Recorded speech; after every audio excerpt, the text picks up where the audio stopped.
Bonjour et bienvenue dans cette conversation entre zèbrettes indépendantes. Je suis Marjorie Véron et j'accompagne les zèbres, les hauts potentiels, intellectuels, sensibles, hypersensibles, peu importe l'étiquette, à développer un projet qui leur tient à cœur pour sortir de l'ennui ou l'épuisement au travail. Je les aide à travailler à la fois sur l'être et sur leur faire, l'alignement et la stratégie. Aujourd'hui, j'ai le plaisir de recevoir Peggy Favez, qui est coach santé, bien-être et nutrition, professeure de yoga. Elle accompagne les femmes à mieux vivre leur cycle sans douleur pour une vie en douceur. Peggy, un très grand merci d'avoir accepté cette invitation et cette conversation. Bonjour et merci à toi pour cette belle intro. Avec grand plaisir. Peggy, je pars du principe qu'on a tous une histoire qui nous a amenés là où on en est aujourd'hui. Je suis curieuse de savoir quelle est la tienne. Oui, oui, oui, c'est drôle parce que quand tu me dis ça, je me dis, en bonne zébrette, j'en ai 12 des histoires qui m'ont amenée ici et laquelle choisir?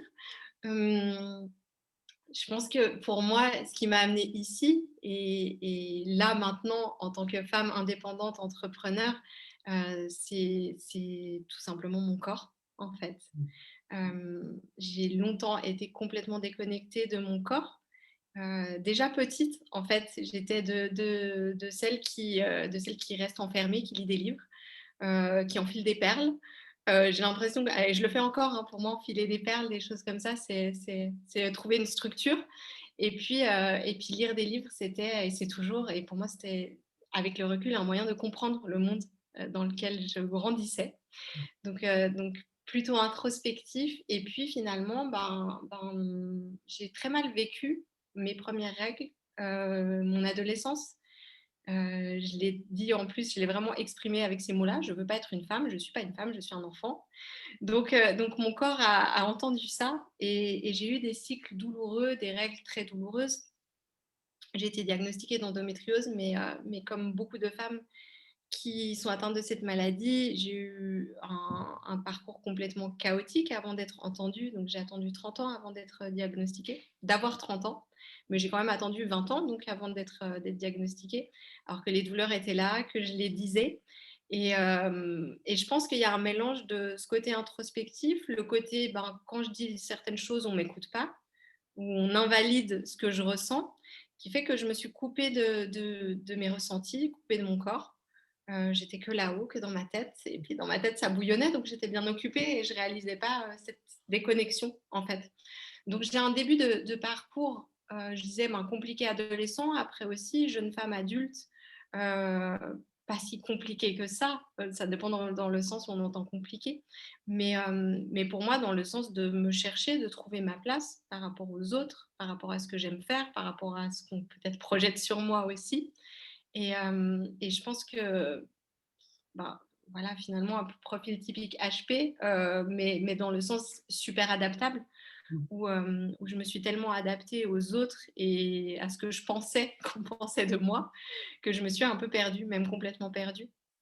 Et c'est là, en fait, que mon corps a commencé de plus en plus à parler, au moment où j'ai voulu, avec mon ex-partenaire, tomber enceinte, où j'arrivais pas à tomber enceinte, et là, en parallèle à ça, moi, je soupçonnais, j'ai vu des gynécologues qui me disaient: non, c'est OK, vous avez mal comme tout le monde» et finalement, j'ai eu une opération en urgence. Là, mon corps a crié s'est mis à crier tellement j'ai je fonçais un peu dans le mur. Enfin, j'ai toujours été un peu comme ça. J'avance mais en mode un peu bulldozer et très masculin, finalement. J'ai un objectif, je vais là, il y a un obstacle, je le contourne ou je fonce dedans, mais sans me centrer plus sur moi et ce que je veux. Et dans ma vie professionnelle, c'était ça aussi. Et je sentais à certains moments que j'étais pas à ma place et puis finalement je me disais: si» et j'ai assez cette tendance à tout remettre en question et me dire que c'est peut-être moi le souci et que je dois m'adapter à ce qui est inconfortable pour moi. Donc des fois je m'acharnais là-dedans aussi et finalement ce qui est arrivé à mon corps, par mon corps, m'a vraiment permis de me reconnecter. Donc au début, quand on m'a diagnostiqué l'endométriose, j'ai eu une série d'opérations. J'ai eu 4-5 ans avec, 6-7 opérations en tout. Heu et j'ai pris un petit peu les choses de la même manière. C'est de me dire: «Bon, j'ai ça, les médecins disent ça, c'est ça, je suis le truc» et ça a pas du tout marché. mais vraiment pas du tout marché, ou pour moi, ce qui marche chez les autres comme traitement, ne marchait pas. Et là, j'ai envoyé un peu balader tout le monde, de nouveau avec ce côté très yang, très masculin ben, je vais vous montrer que je sais et que je vais y arriver et je vais trouver des solutions. Donc, je me suis tournée vers des approches plus naturelles, des thérapeutes holistiques. Et là, il y a un monde qui s'est vraiment ouvert à moi. Je pense le monde de la sensibilité qui était pas présent. Et, et tout d'un coup, je me suis sentie faire partie de quelque chose, déjà écoutée, entendue. Il y avait beaucoup de choses. Mon corps parlait par le biais, à ce moment-là, de ces personnes-là. Et comme tout avait un sens, ben, j'étais obligée d'écouter parce que tout était logique, en fait, dans ce qu'on me disait, de certaines blessures qui ont été vécues, de comment ça rejaillissait sur mon quotidien.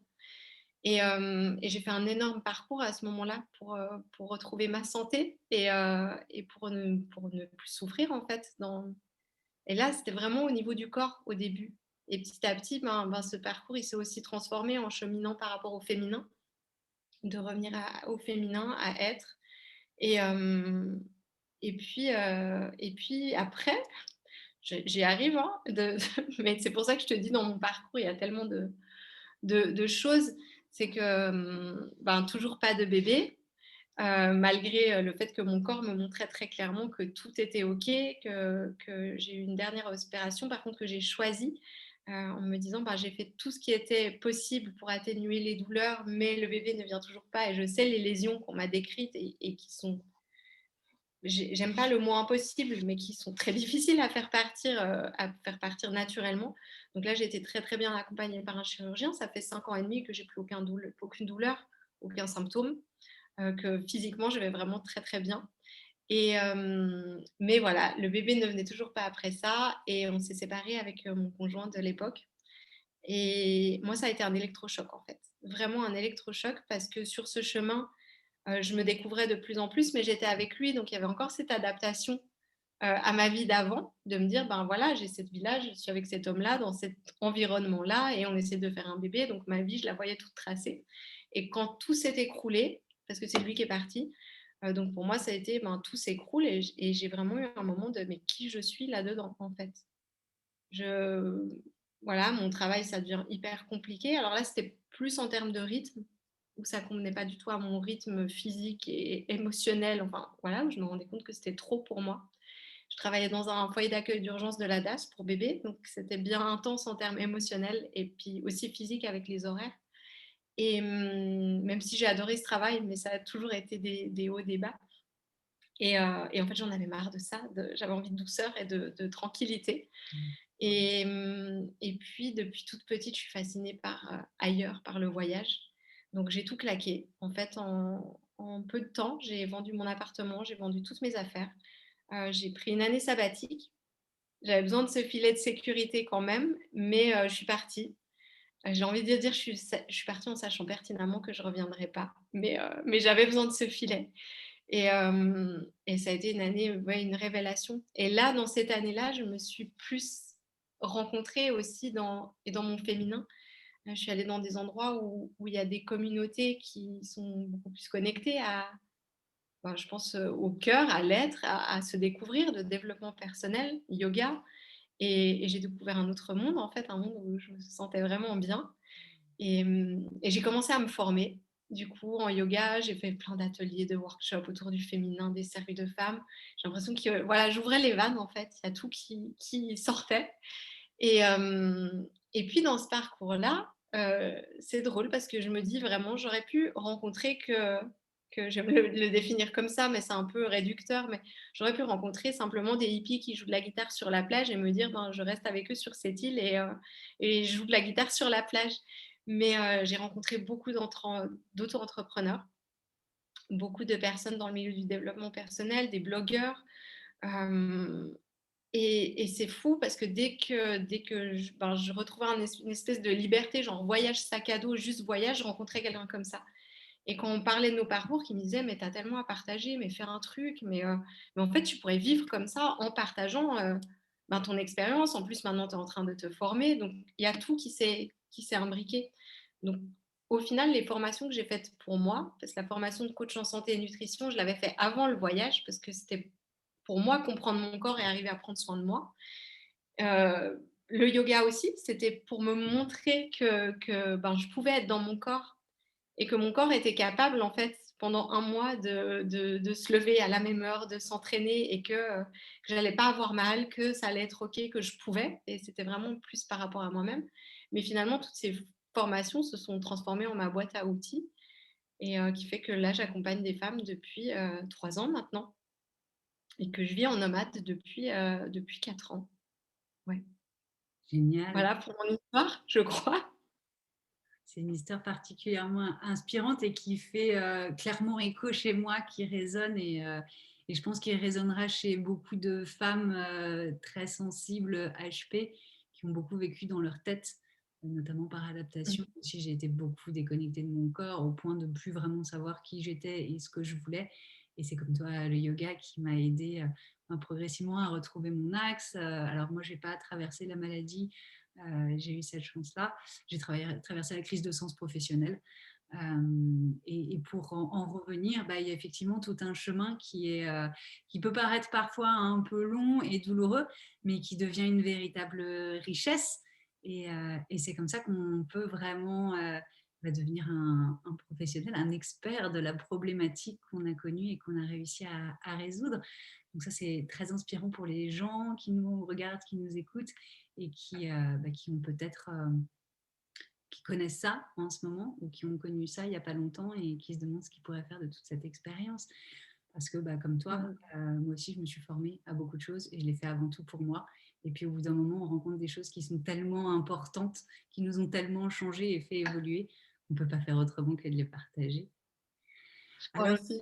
je me demande, Peggy, comment c'est pour toi d'être à la fois une femme, être entrepreneur, indépendante, nomade en plus, et, euh, et zèbre, HP, hypersensible? Comment on fait pour sortir de tout ça en même temps? Je sais que si quelqu'un a la réponse, écrivez-moi. J'ai envie de dire. Je pense que comme tout le monde, ben, j'ai trouvé mes solutions, mais j'ai pas trouvé la solution pour être apaisée, je dirais, vraiment, par rapport à ça. Alors, comme tu l'as dit, pour moi, alors déjà, clairement, de revenir à mon corps, ça m'aide beaucoup et vraiment de descendre de ma tête et de donc comment je me sens en tant que femme entrepreneur et tout ça, ben, c'est un gros bordel pour être un peu vulgaire. Mais, mais en même temps, je trouve ça très beau parce qu'on peut se réinventer tout le temps. On se reconnaît tout le temps à plein de choses. Hem, En fait, je pense que j'ai appris à lâcher et à me dire que je suis comme ça et à arrêter de me flageller parce que je suis pas organisée, parce que, je pars dans tous les sens, parce que je sais pas dans quel pays j'ai envie de vivre, hem, parce que j'ai commencé un projet que je trouvais génial et qu'en fait, eh ben, il m'intéresse plus et avant, j'avais vraiment cette tendance j'en parlais avec une amie récemment et c'était drôle où je lui disais et elle était pareil, ben, moi, chaque rentrée scolaire, j'étais super contente, mais j'étais super contente en me disant: «Ben, c'est comme si je pouvais, changer, en fait». Donc, je vais acheter tous mes petits stylos, tous mes trucs et puis je vais bien faire mes devoirs de telle heure à telle heure quand je rentre et je vais être la première de la classe. J'avais toutes les capacités d'être la première de la classe, sauf que, ben, je faisais jamais mes devoirs, j'étais prise et en plus, j'étais prise dans ma tête et ça m'arrive encore maintenant où je me dis: «Ben, oui, je travaille, j'arrive à travailler, mais des fois, je suis complètement désorganisée». Alors que je me dis: «Mais en fait, j'ai rien fait». Je suis prise de court avec plein de choses à faire, mais j'ai eu plein de temps. J'ai pas eu l'impression de me la couler douce et de rien faire, mais et ça, c'est compliqué, encore pour moi. Par contre, je dirais le plus, c'est de j'ai l'impression que je me perds par rapport à ta question, mais je sais que je suis au bon endroit où j'ai le droit de me perdre, en fait. C'est presque rassurant, tu vois? Le thème de ton émission, en fait, c'est de me dire: «Bon, ben, voilà». On Hem, prend des chemins détournés pour arriver au point où on voulait arriver. Il y a une très bonne raison. oui, c'est exactement ça, c'est vraiment ça. Mais je pense aussi qu'il y a un côté qui est une très belle qualité, c'est qu'on peut prendre le truc direct. C'est aussi une vision à plus long terme de ce que j'ai envie Et là, par contre, par rapport à l'époque, je me place au centre. Donc c'est vrai que je suis plus importante que mon business, je suis plus importante que ouais. Mais C'est avec par contre, ben, toujours cette envie de bien faire et de partager. Mais peut-être que et c'est là où moi je vois cette maladie que j'ai eue comme une bénédiction parce que j'aurais peur autrement de retomber dans des travers, d'être trop. Mais là, comme je sais le risque pour mon corps, de retomber peut-être dans quelque chose de violent et j'ai pas envie de me faire ça. Je pense qu'aussi sur ce chemin, j'ai appris justement à m'aimer et le respect pour moi mmh, et donc je navigue comme ça. J'ai pas l'impression d'avoir répondu à ta question par contre, hem, je ne sais même plus quelle à était. part de dire que c'est assez compliqué quand même d'être femme, d'être entrepreneur, pour moi, il y a un côté alors je pense qui est plus compliqué, je pense en tant que femme, en tant que zèbre, HP, hypersensible, tout ça, dans le business par rapport à la structure et d'avoir une ligne directive qui est claire. Donc moi, c'est là peut-être que je vois mon handicap, en fait. Mais par contre, je me dis que mon intuition, ma sensibilité, mes projections, elles m'aident aussi à naviguer et C'est, c'est peut-être juste plus compliqué, en fait et plus fatigant parce que moi j'ai aussi une énorme fatigue, par rapport à tout ça, en tant qu'entrepreneur et c'est là où j'essaie vraiment de prendre soin de mon corps, de prendre du temps, de me protéger aussi avec des techniques, même en travaillant en ligne et ça je l'ai appris. Déjà je me rendais même pas compte de qui j'étais et de comment j'étais dans mon métier précédent qui incluait vraiment en termes d'énergie avec les autres qui était parfois hyper violent. Donc je comprends maintenant à quel point, ben oui, j'étais fatiguée, mais c'était pas simplement mes horaires de travail, hein, c'était vraiment, toute la complexité déjà des situations, plus les énergies des personnes, que je côtoyais. Donc c'était très lourd. Donc c'est vrai que ça maintenant, bah, par rapport à ça, j'ai appris des techniques pour me protéger et quand je me suis lancée en tant qu'entrepreneur, je me suis dit: «Bah, en fait, maintenant j'accompagne des personnes super chouettes». Heu et j'adore toutes les femmes que je rencontre, c'est un bonheur et j'ai vraiment eu ce truc de m'engouffrer là-dedans, ben, un petit peu, ben, ouais, j'y vais, c'est trop chouette et puis c'est pas des dramas, des trucs lourds, c'est des personnes qui ont envie de venir vers moi, c'est pas des personnes qui sont obligées aussi, donc il y a une grosse différence. Donc c'est vrai que je ne me suis pas protégée. Et tout d'un coup, ben, il y a des moments où j'ai ressenti aussi ce déséquilibre pour moi entre donner, recevoir et de me dire, mais en fait, même si c'est bienveillant et même si c'est beau, ben, moi, j'ai quand même besoin de protéger cette hypersensibilité et de trouver mes manières de le faire, en fait. mmh. Et oui, quand on est hypersensible, on peut avoir cette sensibilité aussi énergétique et émotionnelle qui fait qu'on peut devenir aussi une Ouais. éponge par rapport aux autres. Euh, alors, tu as dit plein de choses sur lesquelles j'aimerais rebondir. Déjà, je trouve ça très inspirant avec tout le parcours de santé, notamment que tu as eu, d'arriver à voir ça aujourd'hui vraiment comme un apprentissage et avoir réussi à transformer tout ça comme en une force, tu vois, avoir intégré l'expérience pour qu'elle devienne positive pour toi. C'est très inspirant et moi je crois profondément que la vie nous envoie que des événements qu'on on est capable de transformer. Alors ça ne veut pas dire que le chemin est facile et qu'il est rose, mais qu'une fois qu'on se retourne, que le chemin a été un peu parcouru et qu'on se retourne, on se rend compte qu'il y avait des cadeaux là-dedans. Donc c'est très inspirant de t'en entendre parler. Je voudrais revenir sur la question de la désorganisation parce que c'est quelque chose que moi je vois beaucoup dans les personnes que j'accompagne et en particulier les indépendantes.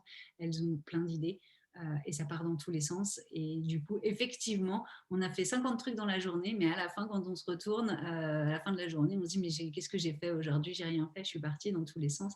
Et c'est pas évident de canaliser ce mental qui part dans tous les sens.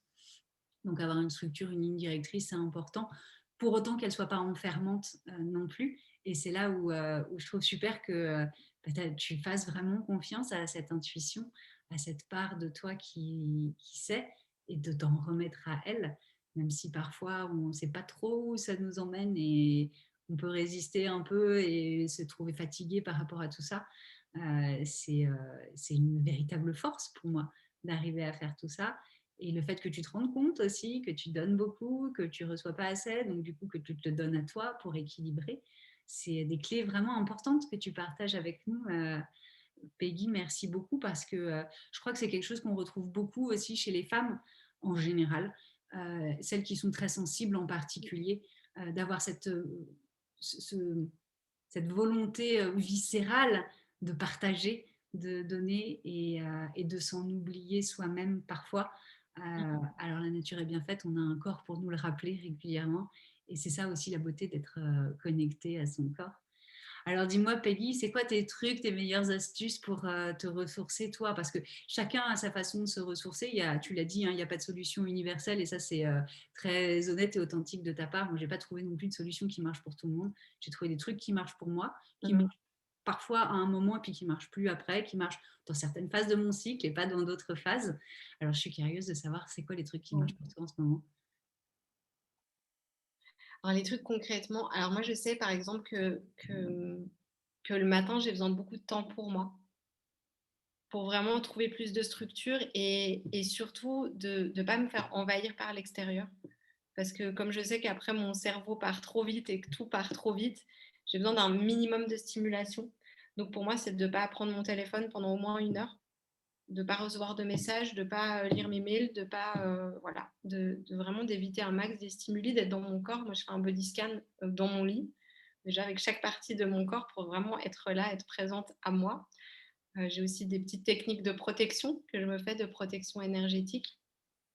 Et puis après, ça passe vraiment par hygiène de vie, mais totale.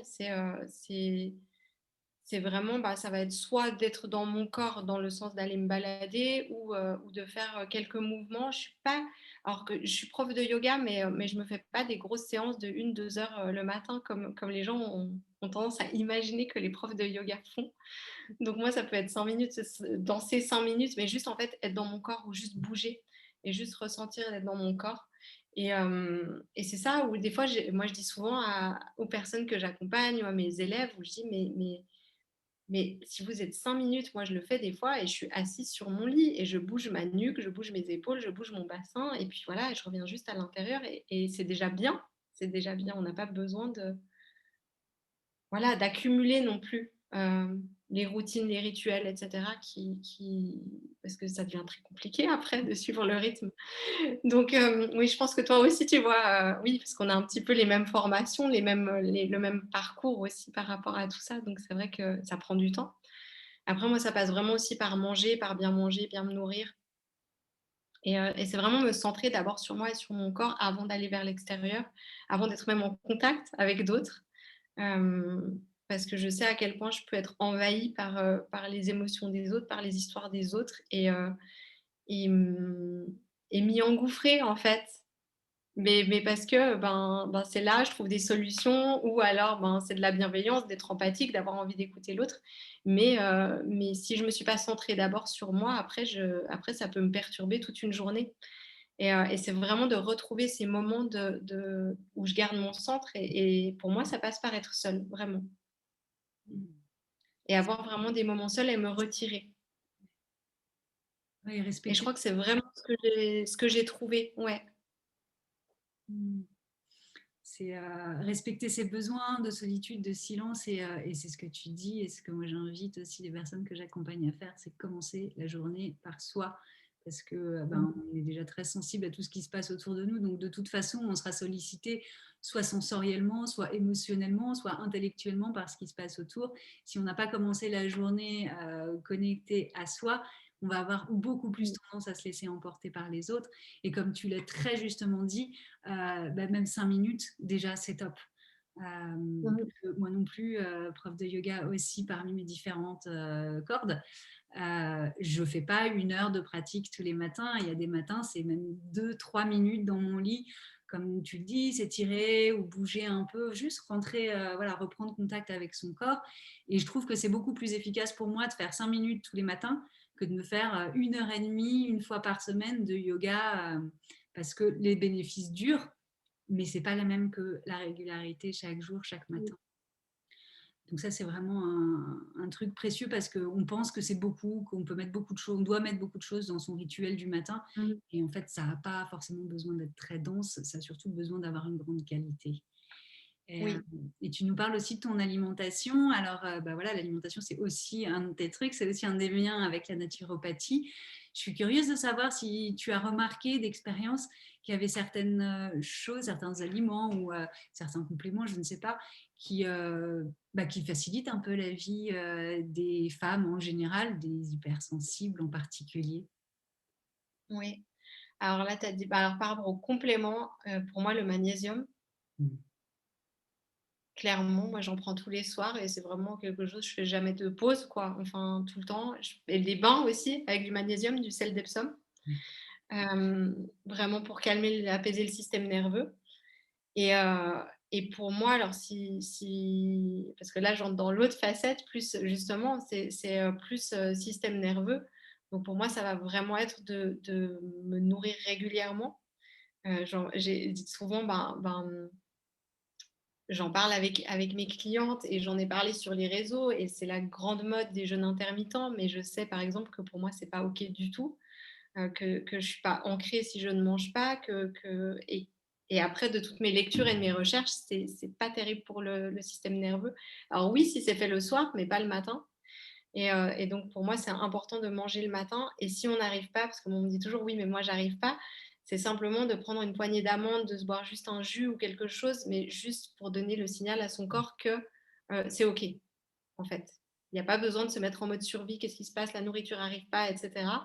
C'est bon, il y a quelque chose qui est arrivé, maintenant je peux faire autre chose. Et de s'éviter un stress encore latent. Et parce que alors ça, c'est aussi un truc que moi j'ai eu et tu vois, je le réalise en t'en parlant, que depuis toute petite, heu, et heureusement, mes parents ont réussi à mettre le doigt là-dessus, que ça allait pas du tout quand j'avais pas mangé et quand j'avais faim. Donc c'était des crises, des pleurs, mais encore longtemps. Et après quand j'avais 10, 12 ans, quand j'étais ado, ils me disaient: «Mais mange un truc, s'il te plaît, parce que tu enfin, c'est tout de suite: «Tu as mangé un truc à midi?» J'étais: «Ah non, pas encore». Ils disaient: «Ben, écoute, va manger, puis après on reparle». Mais ouais, donc il y a vraiment un lien d'apaiser, mais oui. Parce qu'il n'y a Et pas de puis, manger, c'est insupportable quand j'ai pas mangé. ouais, c'est ça. Ben, je pense que ça ancre, quoi. Et comme on a tendance à être là-haut et cetera, c'est important. Et pour moi, du coup, ben, en termes de nourriture, par rapport moi, j'ai eu un long chemin. Ben, alors déjà, je sais que mon système nerveux est assez fragile, de par la suractivité de tous les côtés et le stress, mais j'ai vécu il y a 2 ans, des gros tremblements de terre en Indonésie. Et que là, moi, ça m'a vraiment impacté très fort. Je me rendais pas compte. Donc ça m'a pas impacté en termes de peur ou comme ça, où j'ai vraiment réussi à gérer, mais c'était mon corps où ça a mis très, très longtemps ouais, j'ai mis longtemps à trouver un apaisement. Je supportais plus un réveil matin, en fait. Je me réveillais, mais c'est comme si le monde s'écroulait, enfin, à sursauter, le cœur qui sort de la poitrine, et cetera. Et par rapport à ça, pour moi, pour retrouver un apaisement, c'était vraiment aussi la nourriture nouveau nourrir, quoi. Et je pense que c'est aussi un des maîtres mots, c'est parce que c'est ancrer et revenir au corps, être dans la terre, des légumes racines, des currys, des trucs en sauce, du chaud. Moi, j'ai beaucoup besoin de chaud, par exemple. Et j'ai besoin aussi de me raccrocher, ça c'est quelque chose qui aide. Alors, et là j'en parle parce que moi c'est des choses, je sais, mes choses un peu doudou, nourriture et qui font du bien. Mais c'est aussi vraiment le rythme, d'éviter trop longtemps, on l'a dit, sans manger. Et qu'est-ce que voilà, ça, c'est tout moi, qu'est-ce que je voulais dire, je ne sais plus. Euh, Normal. Oui, je disais, c'était dans une de mes formations, on avait fait un exercice et moi je l'adore et je me relie à ça et je le fais faire à tout le monde, c'est d'avoir une liste des ressources, des choses qui me font du bien et qui m'apaisent. Et c'est vrai que moi j'ai vraiment fait cette liste. Après j'ai ajouté même du chrono en fait, de me dire: «Ben OK, là je suis stressée, ça va pas, j'ai 10 minutes. Qu'est-ce qu'en 10 minutes, mes choses doudou qui me font du bien, il y a quoi qui dure 10 minutes que je pioche dedans en fait?» Donc typiquement, ça va être, parce que je parlais de chaud, ça va être, ben voilà, j'ai 10 minutes, et ben je me fais une tisane, je mets de la musique sur mes oreilles, sur un casque, et puis voilà. Et puis, même s'il y a des gens autour de moi, je suis pas là. Et ça me fait du bien. Et je sais que ça va me faire du bien, je sais quelle musique va me faire du bien, toutes des petites choses comme ça. Ouais. C'est précieux ce que tu partages, Peggy, parce que Merci. zèbre, hypersensible, HPI, HPE, enfin peu importe l'étiquette. Aujourd'hui, avec les neurosciences, on commence à comprendre de plus en plus que c'est avant tout une spécificité neurobiologique, une intensité au niveau de l'activité cérébrale et donc un système nerveux qui est hyper excitable. Donc tout ce qui va nous aider à apaiser ce système nerveux, ça va être vraiment précieux. Alors évidemment, il y a l'alimentation parce que bah, ça consomme quand même pas mal. Quand on est une femme, dans un monde aussi stressant que le nôtre, déjà, on est quand même à vide de magnésium. Alors, si en plus on a un système nerveux qui tombe à fond, là, c'est sûr, on peut se mettre sous magnésium très, très régulièrement. Et avoir cette liste de ressources, c'est vraiment un super truc que tu partages parce que bah, c'est pas dans le moment où c'est la panique qu'on va commencer à réfléchir et dire oh, qu'est-ce qui me ferait du bien de savoir ok c'est ça qui me fait du bien et donc maintenant je le fais. Tout ce qui nous aide à revenir au corps, c'est fondamental. C'est ça.